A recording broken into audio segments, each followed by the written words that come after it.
ঋতুপর্ণ ঘোষের এই লেখাটা পড়ে ভালো লাগলো বেশ, তাই তোমাদের সাথে শেয়ার করছি। প্রথম কথা বলতে কে শিখিয়েছিল জানি না, কালোর ওপর লাল পাখির নকশা করা একটা বেড কভার ছিল বাড়িতে। সেটা দেখে প্রথম পাখি চিনতে শিখি। তখন পাখি বলতে পারতাম না, বলতাম কাপি। প্রথম গান শিখিয়েছিল মাসিমণি, আলো আমার আলো ওগো, চান করানোর আগে তেল মাখাতে মাখাতে।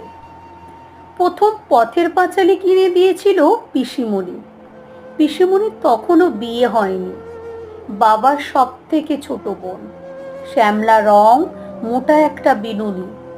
অপু দুর্গার গল্প পড়ে মনে হয়েছিল পিসিমণি আমার দিদি হলে বেশ হতো।